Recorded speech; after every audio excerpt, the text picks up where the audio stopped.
কৃষকদের উন্নয়ন এবং প্রাকৃতিক কৃষিকে এগিয়ে নিয়ে 59টি জেলা কৃষি যন্ত্রাংশ বিতরণ কর্মসূচির আয়োজন করা হয়।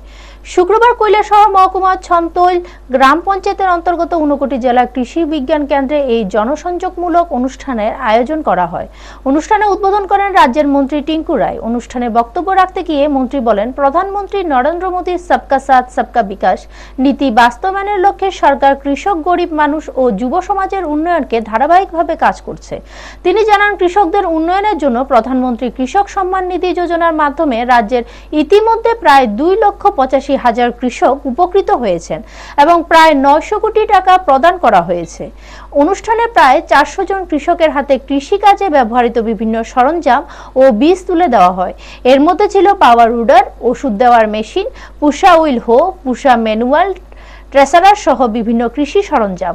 এদিনের অনুষ্ঠানে উপস্থিত ছিলেন 59টি জেলা পরিষদের সভাধিপতি অমলেন্দু দাস, জেলা পরিষদের সদস্য বিমল কর ও শ্যামল দাস, চণ্ডীপুর পঞ্চায়েতের সমিতির চেয়ারম্যান শম্পা দাস পাল, ভাইস চেয়ারম্যান বিনয় সিনহা, কৃষি আধিকারিক সন্দীপন পাল, দেবাশিস পাল, কৃষি বিজ্ঞানী জয়শ্রী দত্ত এবং ছন্তৈল গ্রাম পঞ্চায়েতের প্রধান সুপ্রিয়া দাস সহ অন্যান্যরা।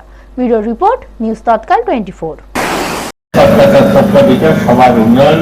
এবং সবাই উন্নয়ন শুধু মুখে বলা নয়, সেটা করে দেখানো। আমরা যদি দেখি আমাদের চণ্ডীপুর বিধানসভা সহ কৈলাসহর মহকুমায় আমরা সার্বিক ক্ষেত্রে আজ এগ্রিকালচার সেক্টর হোক, গরিব মানুষ হোক এবং আমাদের যুব সমাজ হোক, প্রত্যেকটা স্তরের যেন জীবনমান উন্নয়ন হয় সেই লক্ষ্যে আমাদের কাজ করা। আজকে আমরা যদি দেখি আমাদের চণ্ডীপুর ব্লকে বা আমাদের চণ্ডীপুর ব্লক ছাড়াও কৈলাসহর মহকুমায় রাজ্যের সবচেয়ে বেশি কৃষিজীবী মানুষ এবং এখানে আমরা 4 শ্রমিক পরিবারের মানুষ বেশি রয়েছে। তাদেরকে জীবনমান উন্নয়ন করতে, তাদেরকে জমি পাট্টা, পিজি রেশন কার্ড, তাদেরকে মজুরি ভিত্তিক এগুলি যেমন আমরা করছি, তেমনি কৃষক যারা আছেন এখানে, যারা কৃষক বন্ধুরা আছেন, যারা কৃষি কাজ করেন, তারা সকলেই জানেন বর্তমান সময় প্রধানমন্ত্রীজি কৃষকদের রোজগার দ্বিগুণ হোক, ডবল হোক, তার জন্য অনেকগুলো পরিকল্পনা গ্রহণ করেছেন।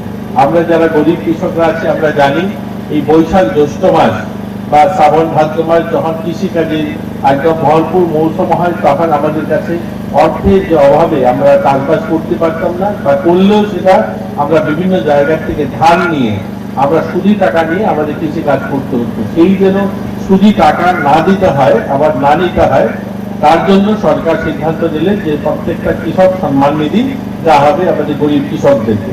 এখন পর্যন্ত আমরা যদি দেখি আমাদের রাজ্যে 2,85,000 কৃষক যাদেরকে কৃষক সম্মান নিধি দেওয়া হয় এবং তাতে করে প্রায় 889 কোটি টাকা, প্রায় ধরুন 900 কোটি টাকার মতো কাছাকাছি আমাদের কৃষকদের অ্যাকাউন্টে ইতিমধ্যে ডিবিটির মাধ্যমে দেওয়া হয়েছে। প্রত্যেক কৃষকদের 6,000 টাকা প্রতি বছরে।